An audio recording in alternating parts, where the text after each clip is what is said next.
boa noite, sejam todos bem-vindos ao nosso encontro desta noite, onde fica a pergunta: entendemos o que se passa dentro de nós? Nós estamos fazendo uma série de lives sobre epíteto e o olhar, com esse olhar psicanalítico, com esse olhar psicológico, do seu livro, seu manual, que foi conhecido como Equilibron, alguma coisa parecida com isto, sempre lembrando que algumas coisas eu não sei pronunciar devido à minha dificuldade auditiva, mas essa pergunta, esse manual de vida de epíteto, chama-se A Arte de Viver. Então nós estamos fazendo essa arte de viver sobre o olhar psicanalítico. E hoje nós estamos perguntando: nós entendemos o que se passa dentro de nós? E fica ali a pergunta, então, o que realmente é uma frase de epíteto isso, ok? O que realmente nos assusta e nos desanima não são os acontecimentos em si, mas a maneira como nós pensamos sobre eles. Então, quando o epíteto nos coloca os acontecimentos como eles são, como eles acontecem, como eles fazem parte da vida, ele nos pergunta: o que realmente nos assusta? E o que nos desanima? O acontecimento em si ou a maneira como nós pensamos sobre eles? Muitas vezes acontecem coisas na nossa vida e nós temos uma reação muito mais asseverada, muito mais agressiva do que realmente necessita. Outras pessoas, diante do mesmo problema, diante da mesma situação, vai ter uma reação e uma ação diferente da nossa. Então fica uma grande pergunta: você já percebeu que duas pessoas passam pela mesma situação e reagem de forma completamente diferente? Quando nós comparamos uma pessoa, duas pessoas ou várias pessoas diante das mesmas situações, nós vamos ver que essas pessoas pensam e agem de maneiras completamente diferentes. Algumas pessoas, diante da perda do emprego, dizem assim: ah, que bom, isso me dá a oportunidade de procurar algo melhor. Ou não, ou outras nos dizem assim: ah, pensando bem, este emprego não estava à minha altura, agora eu vou encontrar um melhor. E outras pessoas pensam: ai meu Deus, o que eu vou fazer da minha vida? Perdi o emprego e agora o que eu faço? Nossa, minha vida acabou. Então nós temos essa característica. Algumas pessoas vão pensar de uma maneira positiva e outra pessoa vai pensar de uma maneira negativa. O fim de um relacionamento, uma crítica, então sempre pessoas irão pensar de maneiras diferentes. Muito raramente nós encontramos pessoas que pensam mais ou menos como nós pensamos. Na grande maioria, nós encontraremos pessoas que pensam muito diferentes de nós, que agem muito diferentes de nós, e isso não significa que aquela pessoa ou nós mesmos estamos fora do quadradinho, ou aquela pessoa, nossa, aquela pessoa age tão diferente daquilo que eu acho que eu sou uma pessoa muito diferente, muito estranha, ou muito louca, ou fora do quadradinho. Não pense dessa maneira. Todos nós, de uma maneira ou de outra, pensamos diferentemente da outra e outras coisas nós pensamos parecidamente, semelhantemente. Então, o que significa isso? Que existem pessoas que nós pensamos muito semelhante e existem pessoas que pensam muito diferentes de nós.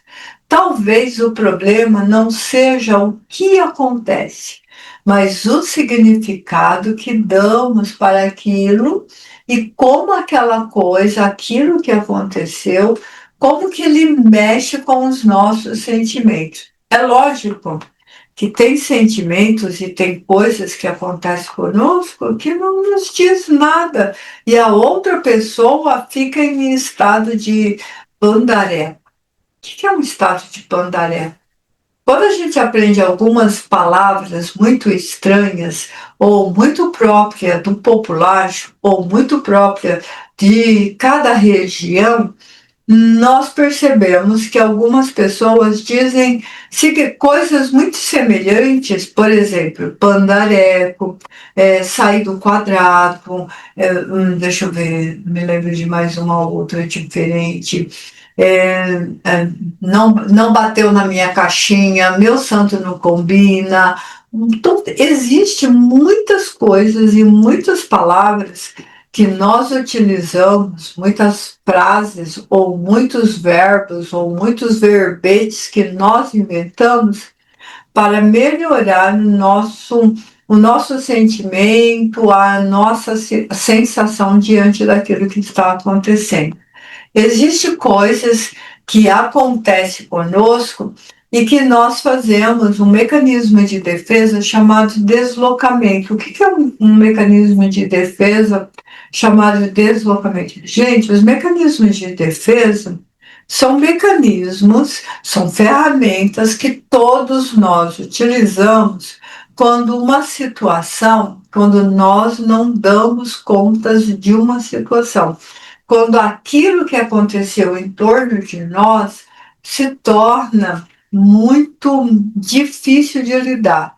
Nós não conseguimos encontrar um bom senso naquilo.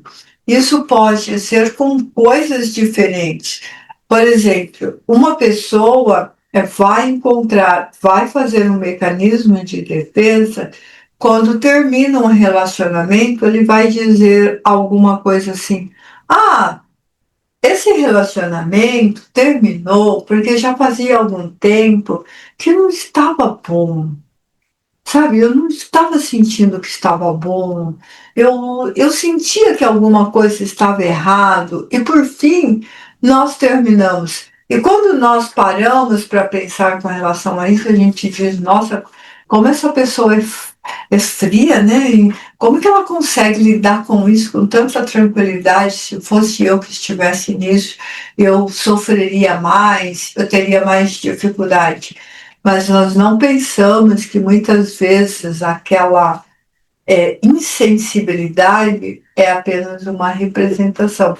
A pessoa está tentando não sofrer e por isso ela desloca o seu sofrimento para uma justificativa de que ela já sabia que aquilo ia acontecer. Isso não vale só para o fim do relacionamento, isso vale para o fim do relacionamento, isso vale para a perda de um emprego, isso vale para o luto, isso vale por mudanças de cidade, isso vale por mudanças de trabalho, isso vale para quando um familiar se vai, isso vale para quase tudo na nossa vida. Se nós não damos conta daquilo, nós vamos deslocar. Às vezes nós não damos conta de um pai, às vezes nós não damos conta de um marido, às vezes nós não damos conta de um filho, de uma esposa. Então tem muitas situações na nossa vida que muitas vezes nós não damos conta. E aí nós fazemos esse deslocamento. Muitas vezes também a gente acredita que vê a realidade como ela é. Mas será que nós realmente vemos a realidade como ela é? Nós devemos lembrar sempre de uma coisa: a nossa mente, as nossas ações, os nossos pensamentos, ele ocorre em dois tempos. O primeiro tempo é aquela fase do idealismo, a gente idealiza uma situação e depois vem a realidade. No idealismo, no nosso sonho, no nosso desejo, é tudo perfeito. Não ocorre equívocos, não há erros. Mas, na realidade, é diferente.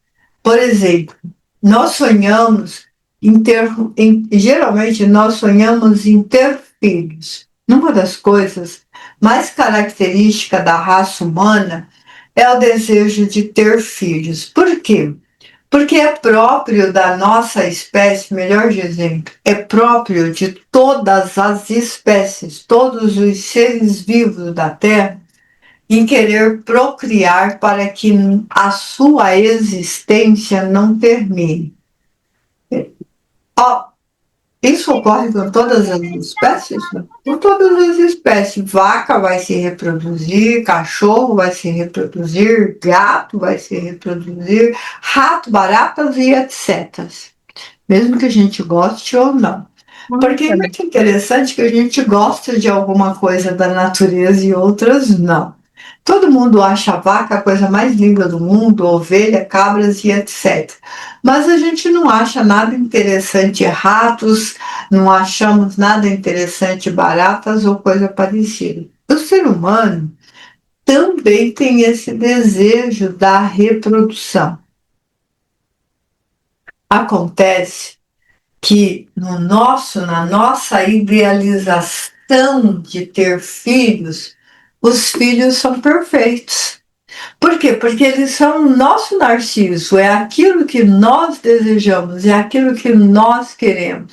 Os filhos nos nossos sonhos não têm problemas de saúde, são obedientes, são estudiosos, são inteligentes, são os seres mais fantásticos do mundo. E aí, quando nós vamos realmente entrar nesse processo da reprodução, seja ela. Gente, quando eu estou falando aqui no processo da reprodução, não me entendam mal. Eu estou falando dessa parte animal. Por quê? Porque muitas vezes, pelo fato de nós termos o raciocínio, e por sermos seres vivos e por acharmos que somos seres especiais, por termos a consciência da mortalidade, por termos crenças como um criador, como vida após a morte do corpo físico, nós achamos que somos diferentes dos outros animais. Então, uma vaca quer ser vaca, um cachorro quer ser cachorro, o nosso gato na nossa porta, na nossa casa, o cachorro, eu tenho um cachorro que todas as vezes que o paciente vai fazer terapia, ele está dormindo embaixo da mesa ou próximo da mesa, e eu escuto o ronco dele. Então eu digo assim, estou escutando o ronco de... Dou o nome do bichinho. Por quê?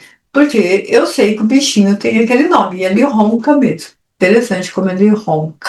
Nós também roncamos, mas a gente diz que não ronca, mas não é verdade porque nós roncamos. E e esses animais, esses bichinhos, lá, ó, o Budinho, isso mesmo, é o Bud, que tá lá roncando debaixo da mesa. Ela já identificou quem que é. Ele não quer ser o dono da casa. Ele não quer ganhar dinheiro. Ele não quer ser um empresário.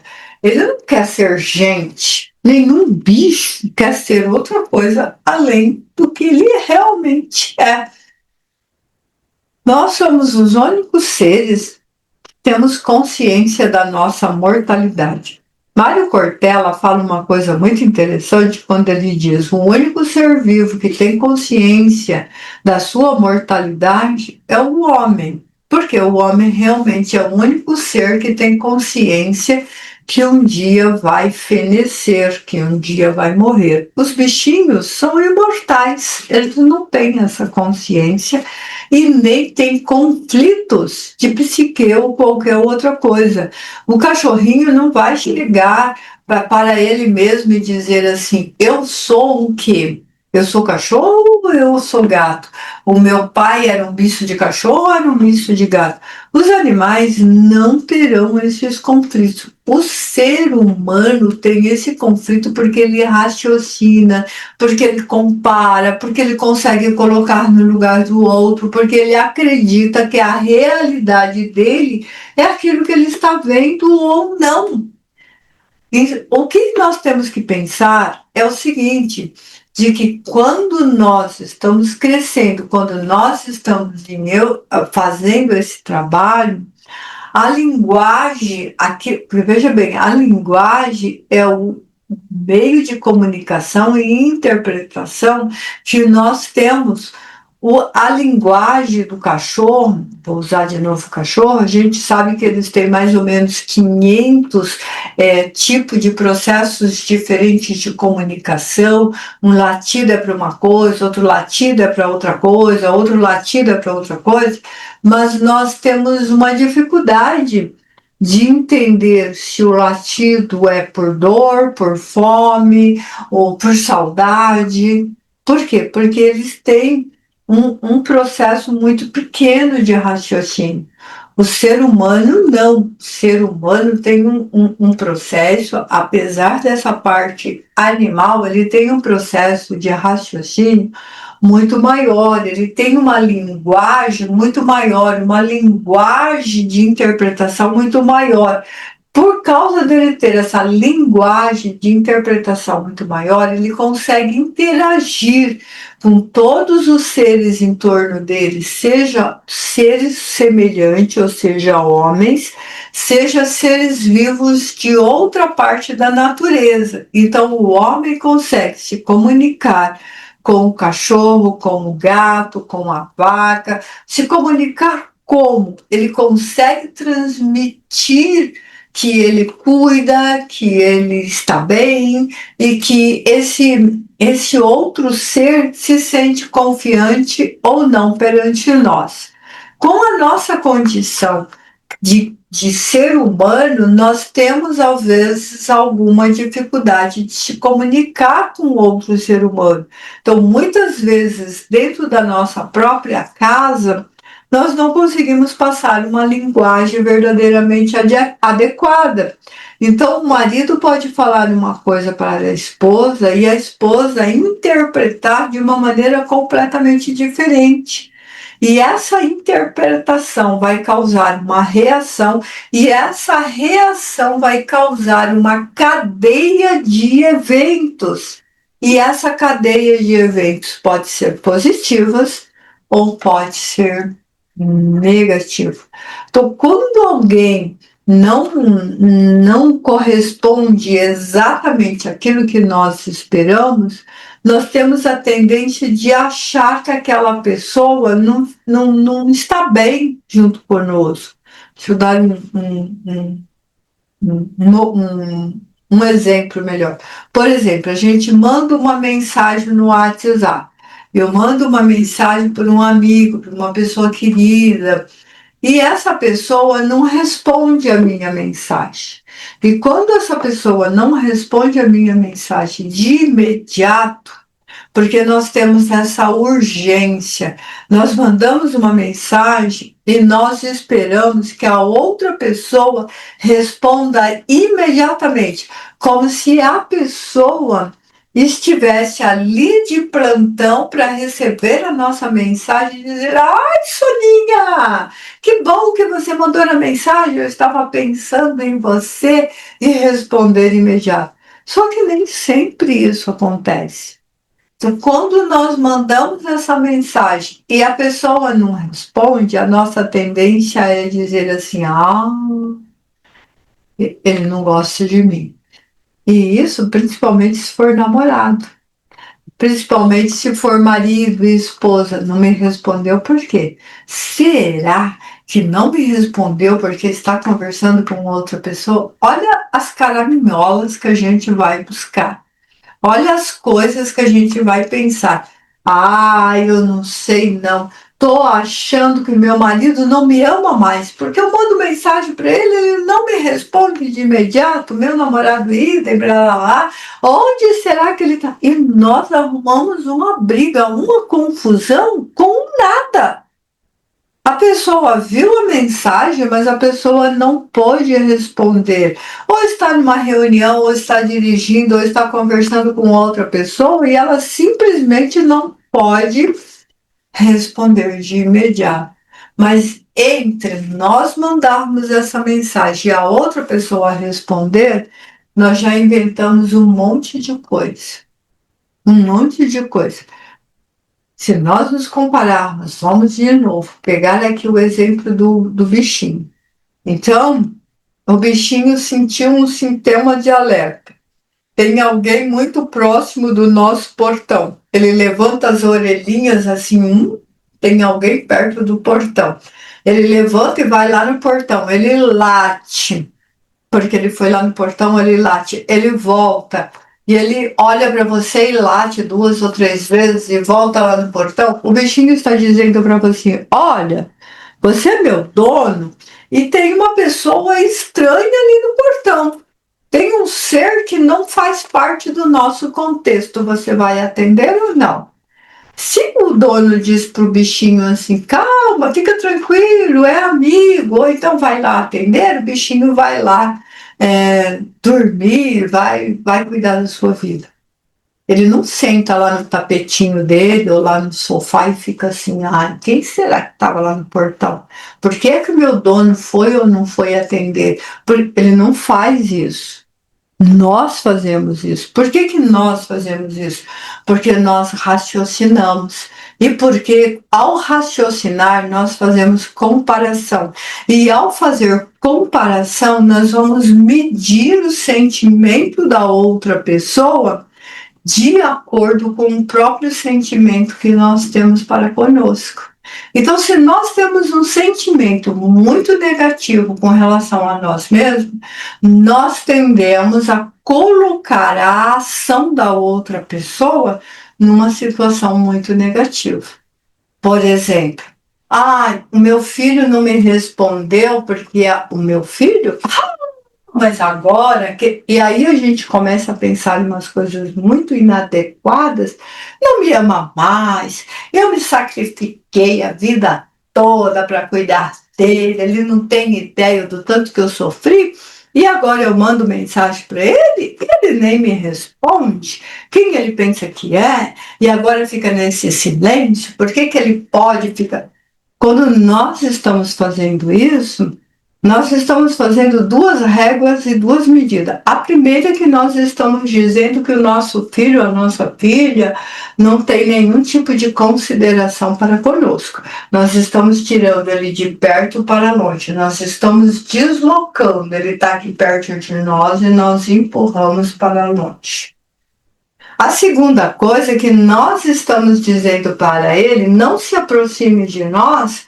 Por quê? Porque nós temos um pensamento muito negativo com relação a nós mesmos. Então, voltando de novo, quando nós queremos ter filho, nós idealizamos um filho perfeito. Esse filho perfeito que nós idealizamos é o nosso Narciso. A pessoa que será o nosso filho não tem absolutamente nada a ver conosco. Vai ter a sua própria personalidade, seu próprio raciocínio, a sua própria maneira de ver as coisas. E muitas vezes a gente diz assim, eu nem acredito que essa criatura saiu de mim, porque é o inverso do que eu sou. Lógico que é o inverso. Ele não é um clone seu. Você não fez um clone. É um outro ser. É uma outra característica. É um outro pensamento. A outra coisa que está relacionado a isso é que nós, além de idealizarmos filhos perfeitos, nós idealizamos que eles não tenham problemas. E muitas vezes, para dizer a verdade,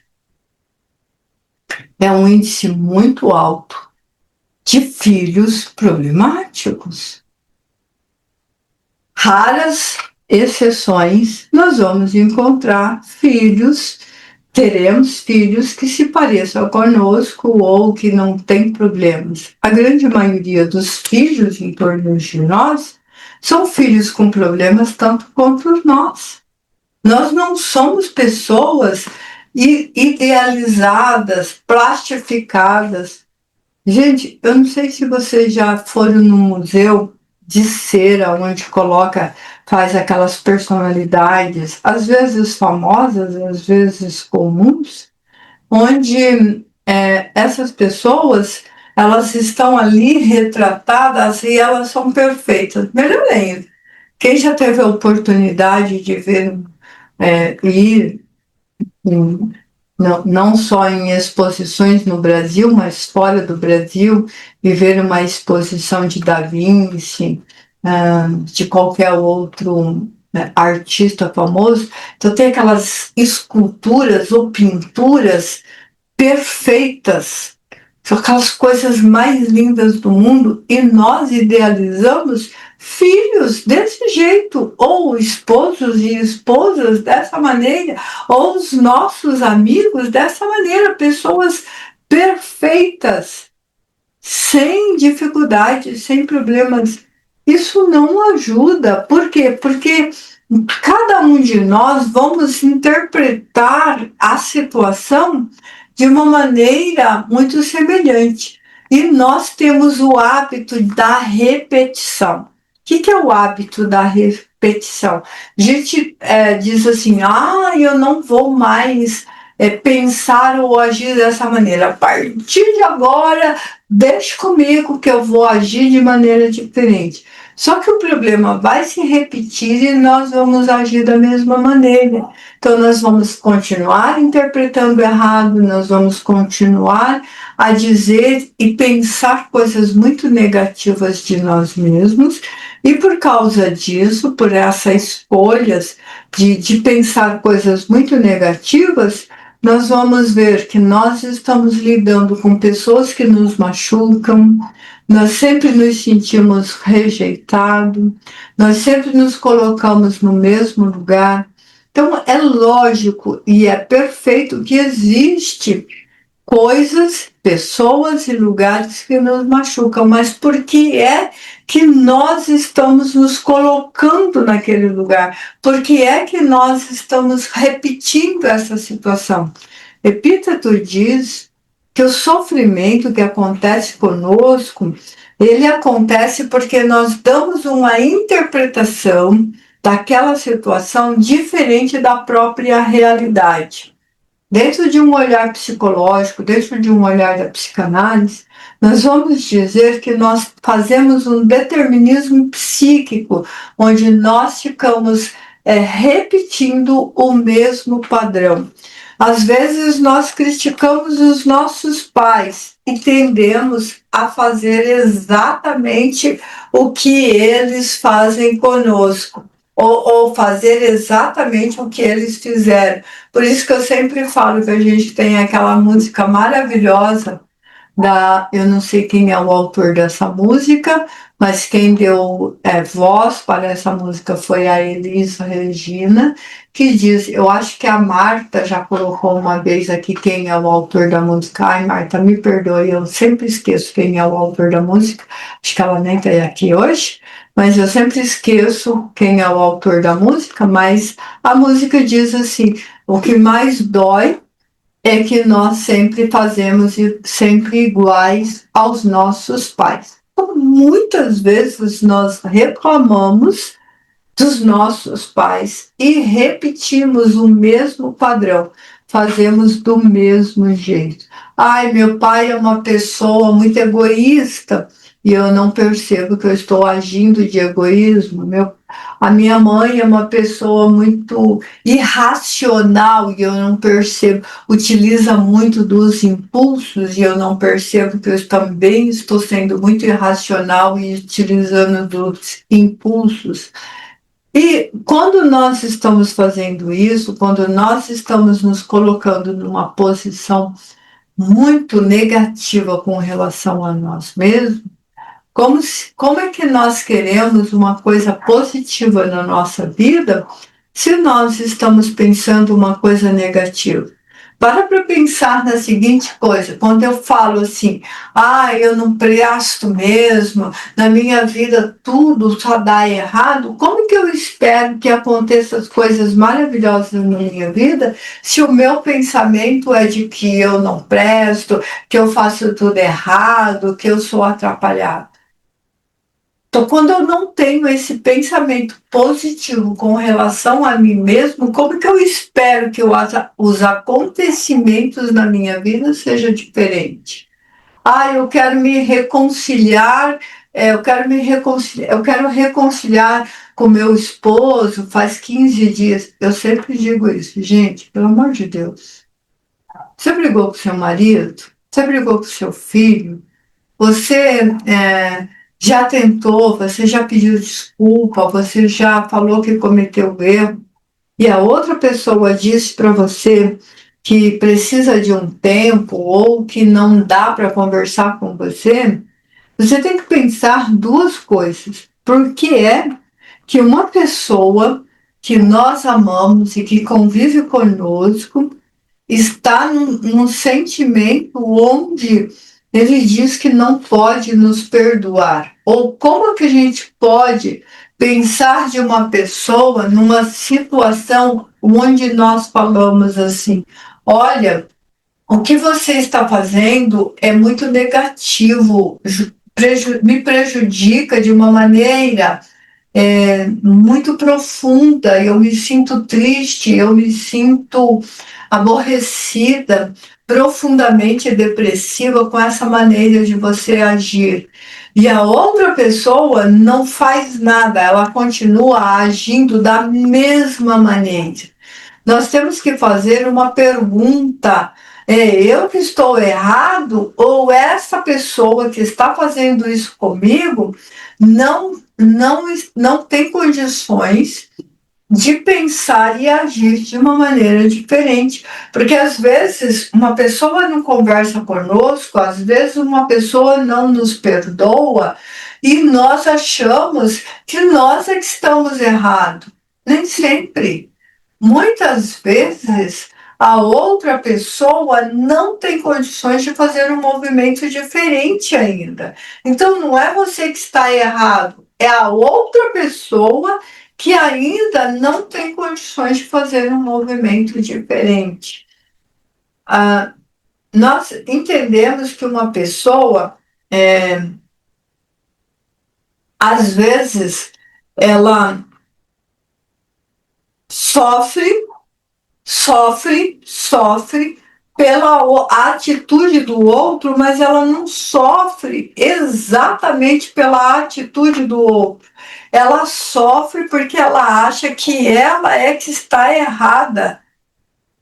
Então, é uma interpretação que você está fazendo de uma situação onde você se coloca numa posição onde você acha que você está errado, que você faz tudo errado, que a pessoa foi muito cruel com você, porque você não tinha outro meio. Quando nós fazemos isso, nós estamos fazendo um papel de carrasco com relação a nós mesmos. E nós estamos sem condições de analisar friamente o que aconteceu. Então é muito comum nós vermos filhos dizendo assim: os meus pais me castigaram, mas eles tinham razão, porque eu era uma pessoa muito irresponsável, muito terrível, muito barulhenta, muito rebelde. Que idade você tinha? Ah, eu tinha 4, 5, 6 anos. Escuta, uma pessoa de 4, 5, 6, 12 anos não está pronto. Uma criança não é um mini adulto, ele é um ser em desenvolvimento, ele não tem um cérebro. Olha ali a Grace com o bebê. Aquele bebê no colo dela, ele está aprendendo as coisas que os adultos em torno dele estão ensinando. Quando ele ficar um adulto, ele vai repetir o que ele aprendeu dos seres que estavam em torno dele. Se eu aprendi a responder um impulso com agressividade, foi assim que eu aprendi.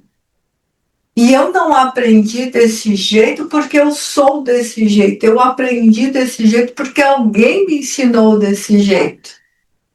E você medir, passar uma régua sobre a sua vida através do que você aprendeu do outro pode ser um grande engano. Então, existe sim pais cruéis, Existe sim companheiros e companheiras cruéis e existe sim filhos cruéis, ingratos. Só que nós temos que dar a medida correta para a pessoa correta. Não é só nós que erramos. Ah, mas o meu filho não conversa comigo porque eu errei perante ele. Você perdoou o seu filho todas as vezes que ele errou enquanto você estava ensinando? É lógico, eu amo meu filho. E por que o teu filho não tem condições de te perdoar? É só você que errou?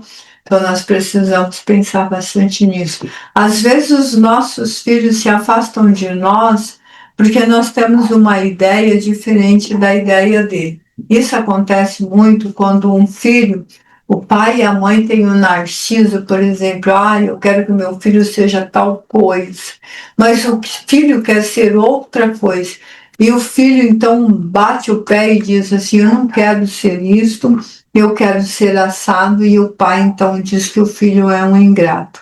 A gente vê isso geralmente relacionado a profissões, onde um filho quer ser uma coisa e o pai quer ser outra. Então, o pai quer realizar, os pais querem realizar nesse filho o seu narciso. Eu queria tanto ser advogado, então eu não consegui chegar na faculdade, fazer direito, lá, então meu filho vai ser bacharel em direito, depois ele vai passar na OAB e vai ser um juiz. Só que o filho quer ser um empreendedor, quer vender cachorro-quente na esquina. Porque vender cachorro-quente na esquina é o que faz feliz. E o pai quer que ele seja uma coisa que ele não pode ser. E isso gera grandes conflitos. Então, nós temos que compreender esse tipo de coisa. O que move a gente? O que aprofunda a gente? O que a gente sente? O que a gente entende? O que faz parte de nós e o que não faz parte de nós? O que faz parte do nosso consciente e o que faz parte do nosso inconsciente? Por que nós temos reações tão exageradas? Por que nós temos ciúmes tão intensos? Por que nós temos medos tão sem explicações? Essas coisas que fazem parte da nossa vida está relacionada ao aprendizado e às coisas que estão em torno de nós, diante daquilo que a gente aprendeu e diante daquilo que e naquilo que fomos ensinados.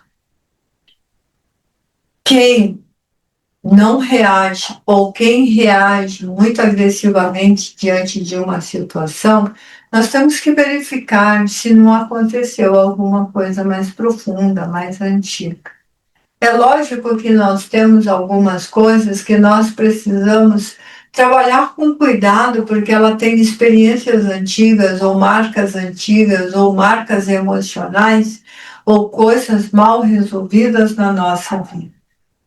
Muitas vezes nós temos e carregamos mágoas dos nossos pais porque nós temos dificuldade de perdoar aquilo que ele não sabia.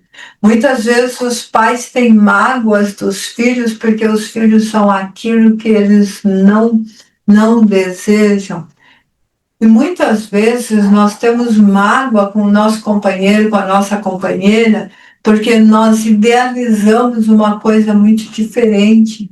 Nós queremos, por exemplo, nós vamos para o relacionamento e vamos para o casamento com um ideal. Só que o ideal é uma coisa, a realidade é outra. E nós temos dificuldade de lidar com esse real. Quando nós conseguimos ver que as coisas são como a gente pensa, mas também a mesma coisa que a gente pensa, a mesma coisa que a gente vê, é o que o outro vai ver e é o que o outro vai sentir, nós vamos conseguir pensar com maior clareza quando nós nos damos oportunidade de ouvir o que o outro quer dizer. E quando nós damos oportunidade para o outro ter o tempo que ele necessita. Quanto tempo eu tenho que dar para o meu filho? Quanto tempo eu tenho que dar para o meu companheiro? Quanto tempo eu tenho que dar para o outro? Bem, isso vai depender de onde e como. Se os nossos filhos são pequenos, não existe muito tempo. Você dá o tempo da birra, você dá o tempo de esperar ele entender que ele está fazendo errado e ensinar diferente. Se você está com o seu companheiro e a sua companheira, o ideal é que você não vai dormir de mal da pessoa. Mas é claro que as pessoas às vezes vai dormir de mal, sim, do companheiro e da companheira. Se vai dormir de mal, se vai dormir de bico, é importante que a pessoa entenda o porquê que está fazendo isso. E os nossos filhos, quando eles têm as suas próprias vidas, quando eles têm os seus próprios lares, nós temos que compreender que quando os nossos filhos deixam a nossa casa, por isso que a gente fala do síndrome do ninho vazio, quando os nossos filhos deixam as nossas casas e eles vão construir a sua família, nós somos parentelas, nós não somos mais família. Nós somos parentelas e eles vão conviver conosco pelos laços consanguíneos no momento que ele quer, no momento que ele deseja e da forma que ele deseja. Mas ele não vai conviver conosco o tempo todo, ele não vai dar explicações como ele dava quando era criança. E nós não vamos esperar explicações como nós esperávamos como ele era criança. E isso vale para todos os filhos, para todos os amigos, e isso vale para o nosso companheiro e a nossa companheira.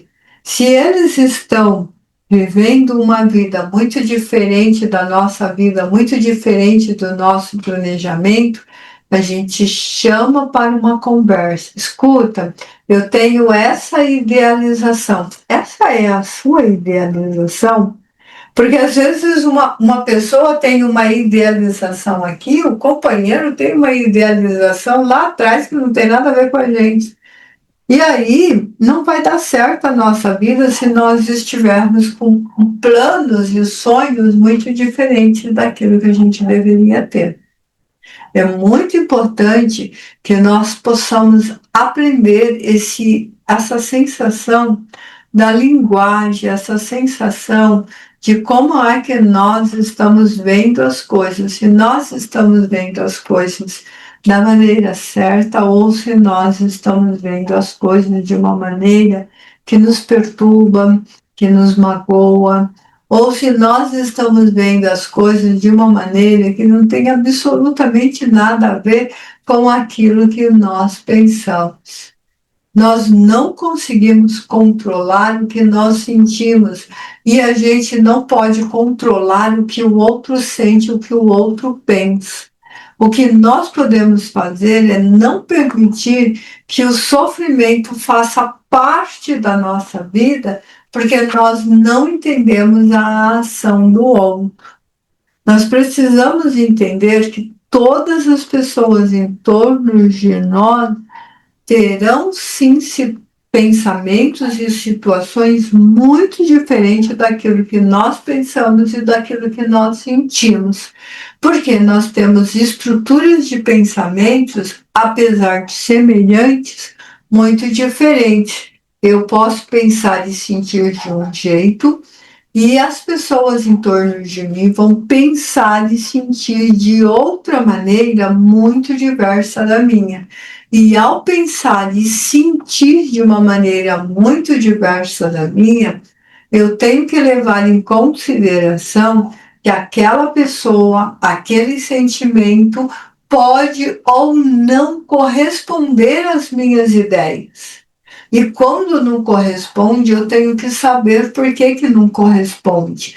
E eu tenho que aguardar, mas eu preciso aguardar sem sofrimento. Se o meu filho não é o meu ideal, ele é o melhor que eu pude. E eu tenho que confiar na educação que eu dei. Se o meu namorado, se a minha namorada, se o meu esposo, se a minha esposa não corresponde aos meus ideais, eu tenho que ter uma conversa com ele ou com ela para alinhar esses ideais. Porque Tem um ditado muito engraçado que está no Eclesiastes. É um verso de Salomão onde ele diz assim: a mulher sábia edifica a casa. E essa mulher sábia, que está lá no passado, ele está falando de um elemento, ele está falando do ser feminino edificando a casa. É lógico que quando Salomão escreveu isso, a mulher não tinha outras funções. Ela cuidava da casa, ela cuidava dos filhos. E ele diz que a mulher sábia edifica a casa. Hoje, a mulher, ela cuida de muitas outras coisas, mas ela precisa continuar sábia para edificar a casa.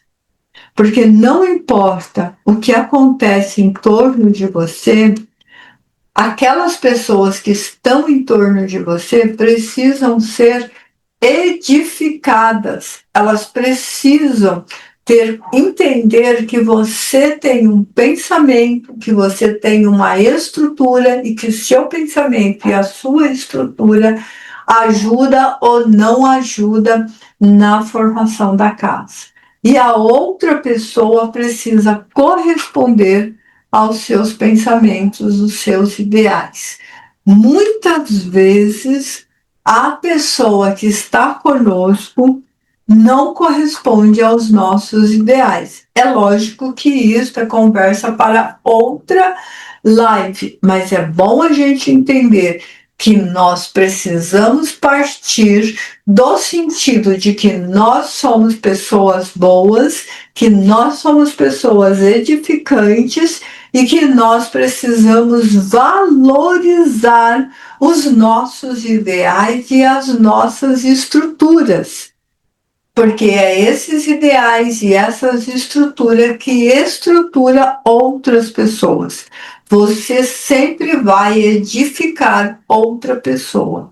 E se você não confia na sua edificação e você espera que a outra pessoa tenha uma edificação diferente da sua, é um contrassenso. Se eu confio na minha edificação, eu espero uma resposta positiva, não importa o quanto vai tardar. Se eu não confio, eu vou esperar uma resposta negativa e eu vou sofrer com isso. Então, o que é que nós esperamos de nós mesmos? Como que nós nos edificamos? Como que nós nos entendemos? Nós entendemos o que se passa conosco e como nós entendemos o outro é que vai fazer de nós pessoas correspondentes aos ideais de tudo aquilo que ocorre em torno de nós. Microfones abertos, muitas perguntas que eu aguardo e nós temos aqui o professor para arrematar. Quais os pensamentos que nós temos de nós mesmos, quais são os nossos ideais e como é que nós estamos edificando isso. Sempre ao fim eu coloco o óculos para conseguir ler o que as pessoas me dizem. Microfones abertos, pode perguntar à vontade. Se eu não souber responder, o professor Antônio hoje está aqui.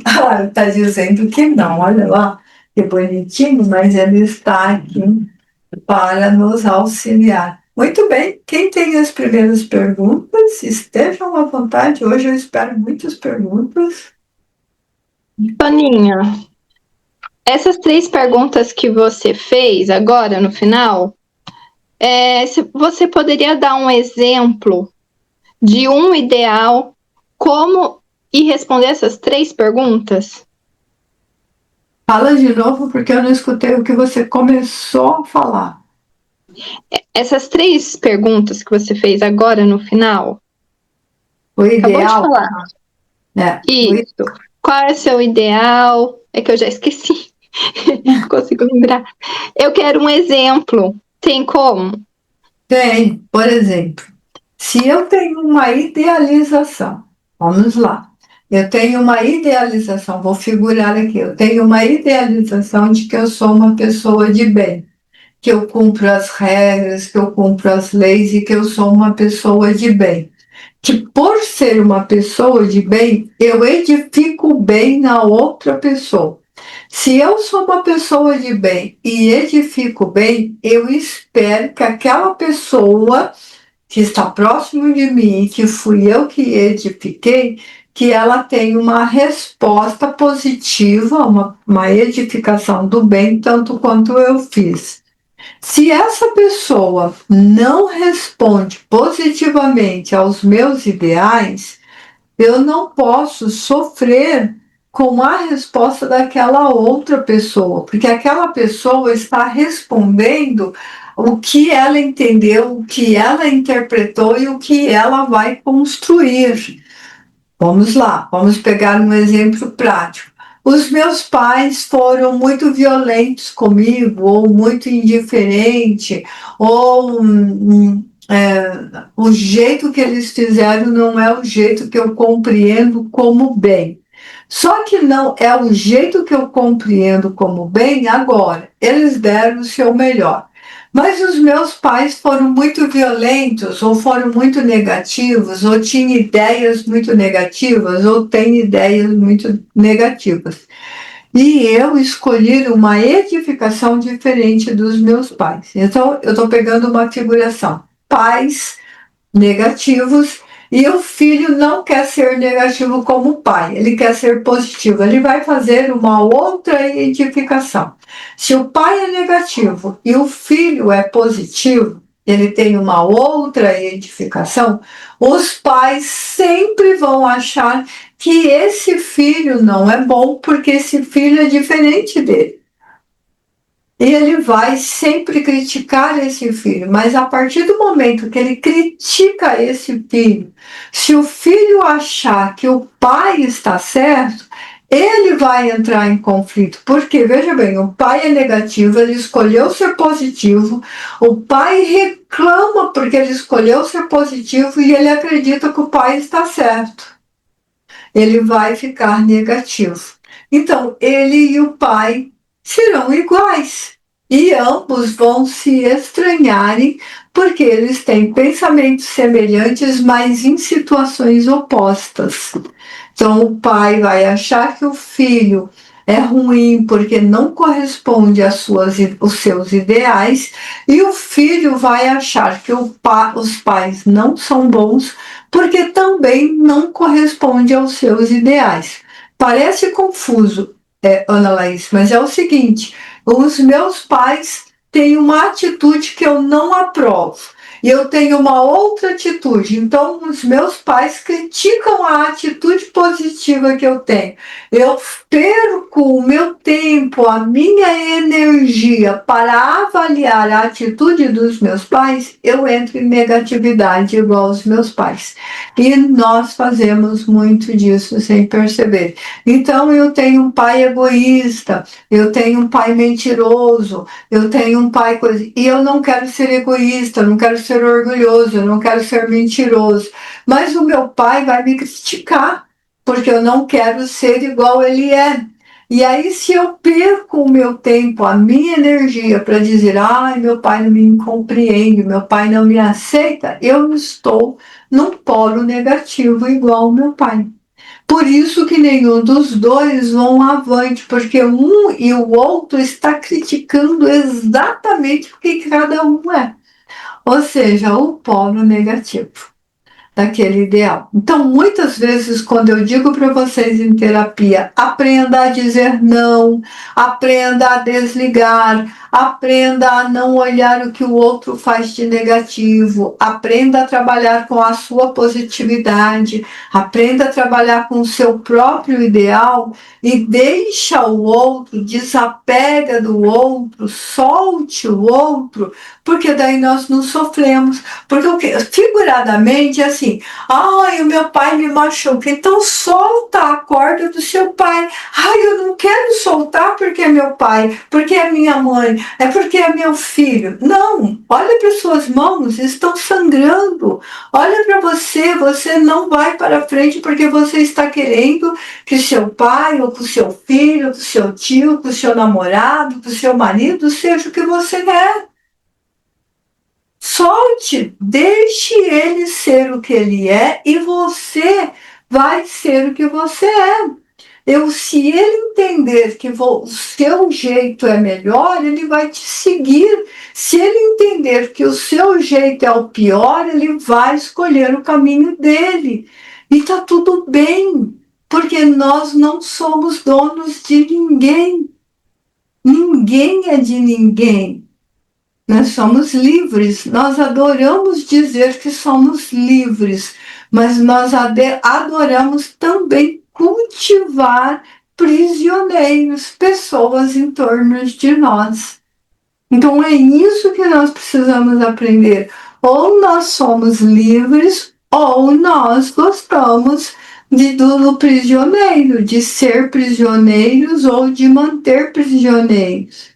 Muitas vezes a nossa maneira de ser é a maneira de ser mais fantástica do universo. Mas a gente tem tanto medo dessas atitudes que nós achamos que estamos errados.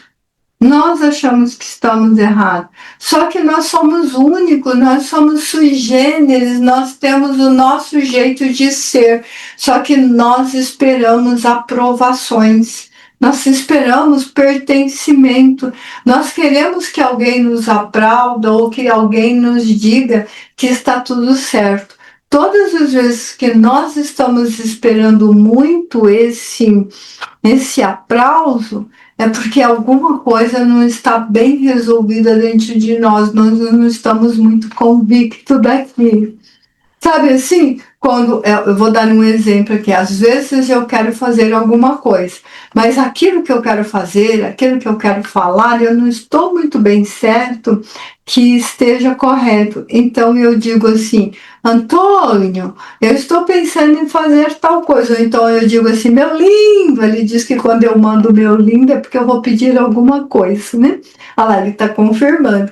Então eu digo assim, meu lindo, eu estou pensando assim, assim, assim, o que você acha? Ele fala, vai em frente que está certo. Ou então ele fala assim, precisa amadurecer isto. Ou então ele fala assim, aguarde, divine. Quando nós tivermos uma oportunidade, conversaremos sobre isso. Então, todas as vezes que nós não estamos convictos, nós precisamos da opinião de uma pessoa que nós confiamos. O grande problema é que quando nós vamos buscar pessoas de confiar, nós escolhemos às vezes pessoas erradas. Aí a gente diz assim, eu confiei em fulano e quebrei a cara. Não é que você quebrou a cara, é que você escolheu a pessoa errada para confiar. Na terapia, eu sempre falo isso para vocês, quais os tipos de pessoas ou quem que nós podemos confiar. Geralmente, a pessoa que nós podemos confiar é aquela pessoa que, se a gente for muito, mas muito terrível, muito sacana, muito filha de uma mãe, e aquela pessoa aguenta o tranco e diz assim, olha, você foi muito filha da mãe, mas eu vou ajudar você a sair dessa. Essa é a pessoa que você pode confiar. Mas aquela pessoa que, quando a gente faz assim, ela some. Por quê? Porque nós precisamos entender em quem confiar. E quem confiar geralmente é quem fica nas horas mais difíceis. Não é nas melhores horas, mas nas horas mais difíceis. Quem fica nas horas mais difíceis, nas horas em que nós não esperamos nada de ninguém, porque são as nossas escolhas, é que nós saberemos em quem confiar. Eu já aproveito, né? Tem meus coelhinhos ali, eu aproveito para contar essa história de Páscoa. Jesus, quando chegou o momento da crucificação e que ele ia ser preso e julgado e coisa parecida, e que toda aquela coisa estava acontecendo, e naquela hora mais difícil, todos partiram menos um. Então, todos partiram, menos um. Naquele momento, Jesus sabia em quem confiar profundamente, porque ele tinha escolhido 12 discípulos, e todos, menos um, sumiram do mapa no primeiro momento. Mas teve um que ficou com ele, teve um que acompanhou ele ser preso, que acompanhou o castigo, que ficou de fora chorando, orando e olhando. Teve um que veio todo a sua crucificação, teve um que ficou lá até na hora H que ele disse assim: olha, eu te dou aqui a minha mãe para você cuidar, que é João. Sabe, João, eis aqui essa mulher é sua mãe, cuida dela. Mulher, eis aqui o seu filho. Então, ele sabia que de todos, a única pessoa que ficou ali no momento mais difícil da vida dele foi João.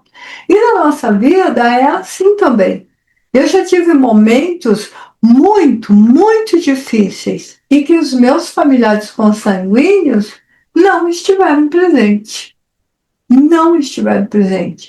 Quem que esteve presente comigo? Pessoas, às vezes desconhecidas, pessoas que eu não esperava, e depois pessoas muito, muito amigas, muito presentes. O Antônio faz parte da minha história.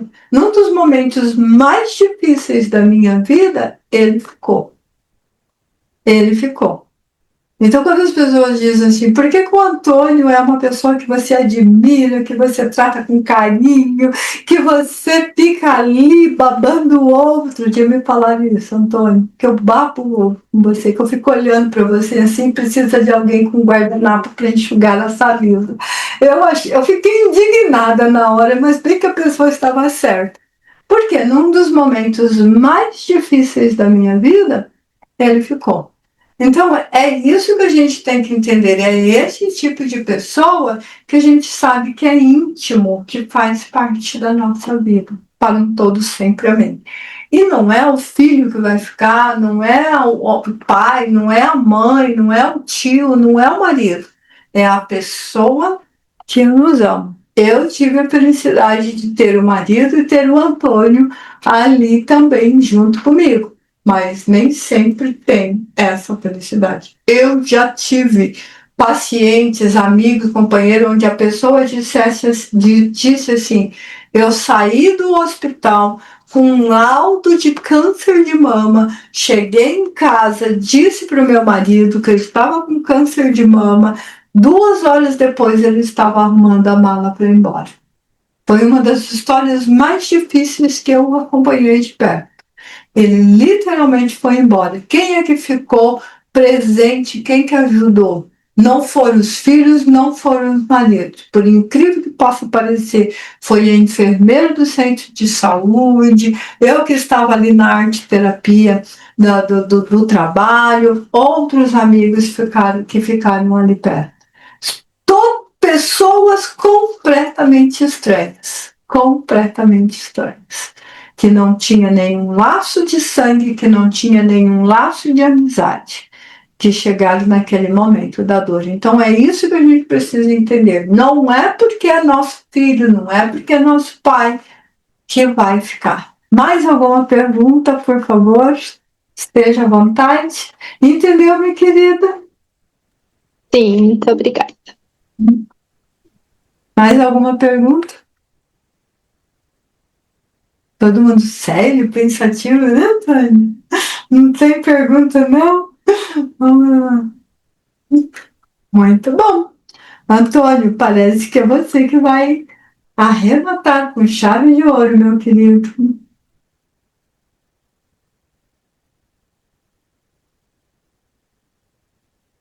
E o medo de perguntar?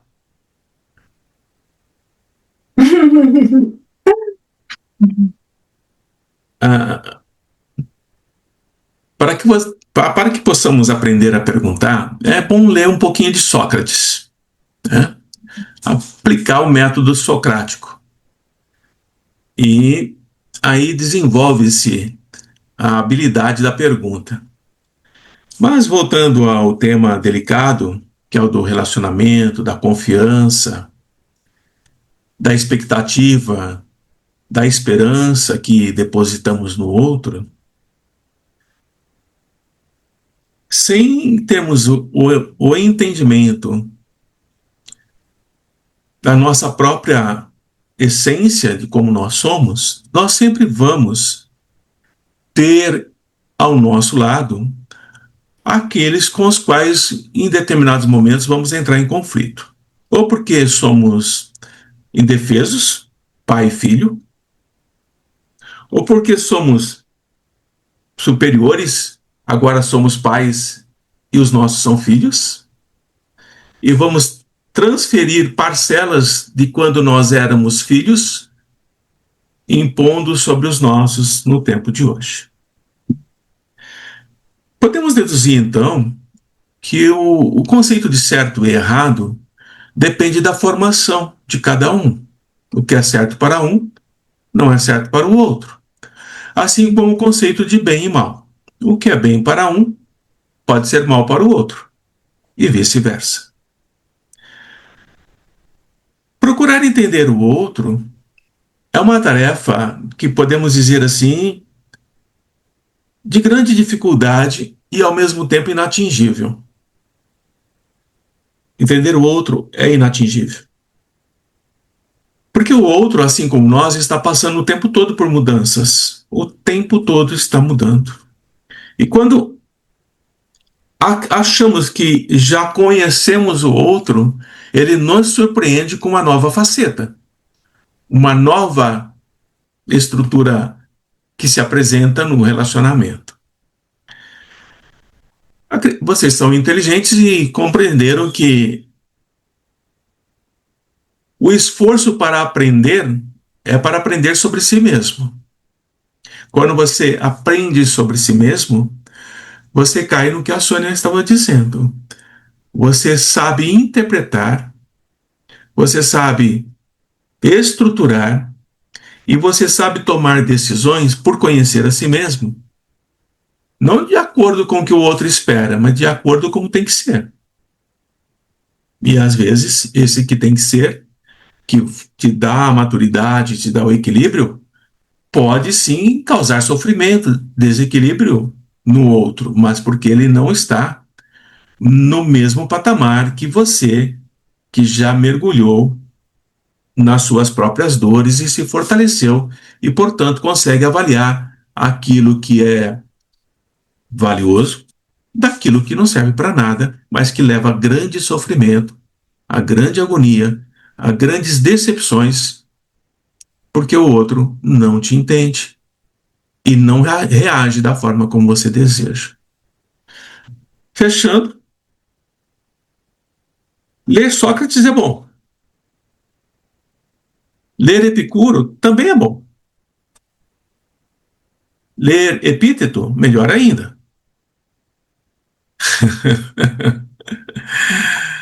Porque esses questionamentos que nós estamos fazendo, quando nós lemos esses autores clássicos, nós vamos ter vergonha das perguntas que a gente faz. Vamos ter vergonha, falar assim, como eu pude fazer uma pergunta tão pobre, sendo que esse cara, 4.000 anos atrás, fez uma pergunta muito superior, riquíssima, e ele mesmo trouxe a resposta. Assim, muito do que nós sofremos hoje, procurando soluções mágicas, a resposta está lá no passado, nesses grandes pensadores. E que Sônia traz aí com bastante carinho, que é para estimular a pesquisa para si mesmo, né? Para o amadurecimento. Não é fácil, cansativo, tem vezes que nos desgasta, mas é um aprendizado que fica e te protege inúmeras vezes de situações que, se não fosse esse conhecimento, traria muita infelicidade. Então, a felicidade e a infelicidade depende de nós mesmos, do jeito que nós entendemos. É isso aí, Soninha. Obrigada, Antônio. É bom a gente saber que eu estou falando de Epíteto na sua arte de viver, esse manual que ele deixou para a gente aprender a viver de uma maneira mais tranquila, mais lúcida conosco mesmo. Nós já falamos ali das coisas que a gente não pode controlar, nós já falamos das nossas emoções, Nós falamos hoje como que nós entendemos a interpretação do outro, e eu procurei frisar que muitas vezes, ao entender a interpretação do outro, nós nos massacramos, colocando situações muito negativas na nossa vida, sendo que não é nada disso. O outro apenas escolheu pensar e agir de maneira diferente de nós mesmos. Quando nós compreendemos isso, nós deixamos de sofrer e mantemos o nosso empoderamento, mantemos a nossa...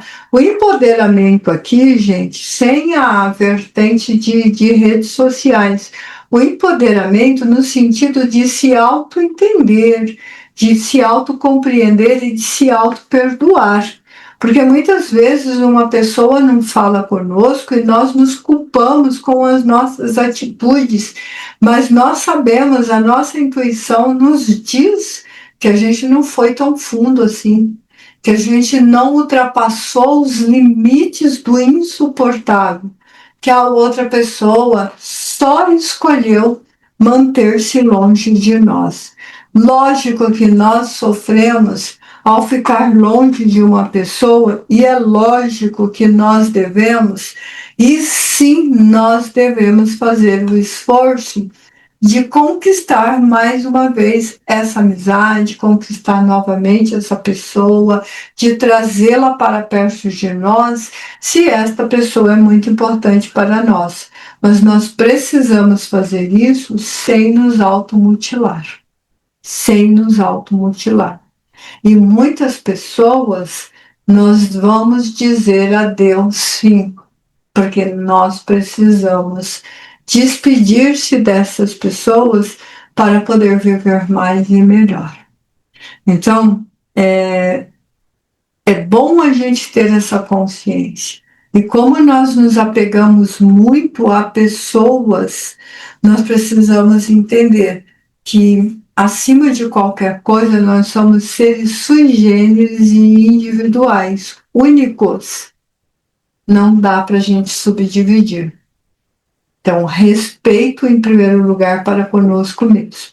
Então, acho que é isso que a gente quis trazer nessa mensagem de hoje. Se a gente não se autorrespeitar, vai ficar difícil a gente respeitar o outro. Se a gente não se autoaceitar, vai ficar difícil aceitar o outro. Certo? Ninguém mais tem nenhuma pergunta? Não?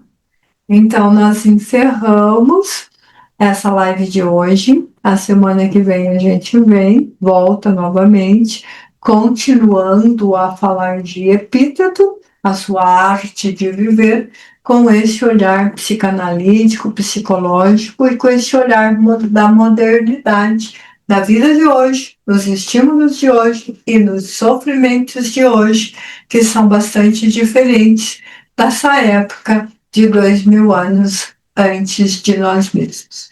Um grande abraço. Quando o Antônio falou 4.000 anos, ele estava se referindo aos seres antes de Epíteto, tá? Não se esqueçam disso. Sócrates está antes de Cristo, né? É isso, né, Antônio? E Epíteto está no ano 55 depois de Cristo. Então, ele fez a referência lá atrás, Sócrates, e juntou. Um grande abraço para vocês, bom fim de semana, muita paz e nos vemos na próxima quinta. Beijos!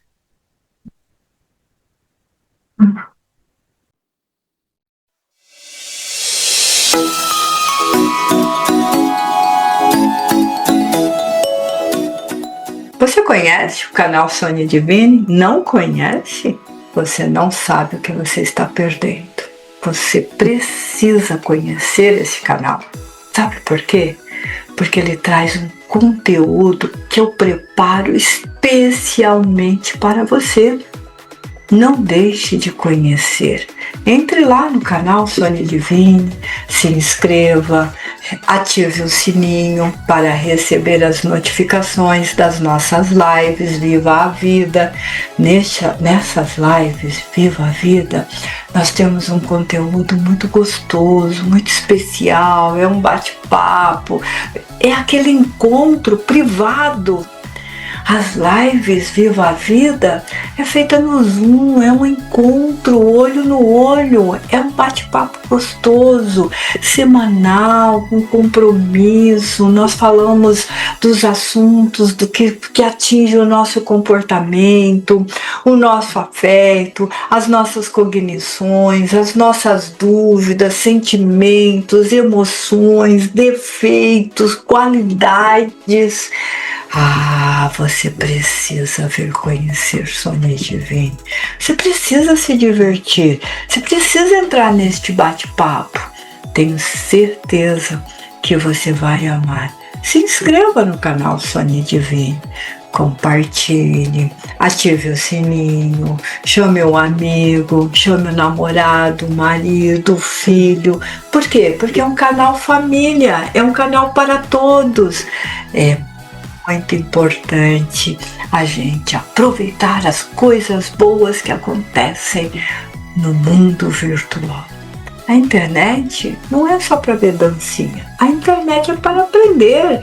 A internet é para descobrir conteúdos, autoconhecimentos. Venha conhecer Sônia Divine. Você vai se divertir muito, muito, muito, muito. E os meus conteúdos não são aleatórios, não são tirados do nada. Os meus conteúdos estão dentro da psicanálise, dentro da psicologia, dentro do comportamento, dentro da sociologia. E nós falamos de tudo. Nós falamos do pessoal, do profissional, do espiritual. É um tripé psicanalítico gratuito, voltado para você. Aproveite, venha para o canal Sônia Divine, compartilhe com seus familiares, porque é uma grande família, e é uma família amada, e é você, a sua família com Divine, comigo. Assim você vai ter a leveza de uma pena e o peso de um universo. Venha para a família Sônia Divine, venha conhecer-me, entre neste canal e liberte-se, vive com equilíbrio emocional. Vem conhecer-me. Eu te espero, eu te aguardo, você não vai se arrepender.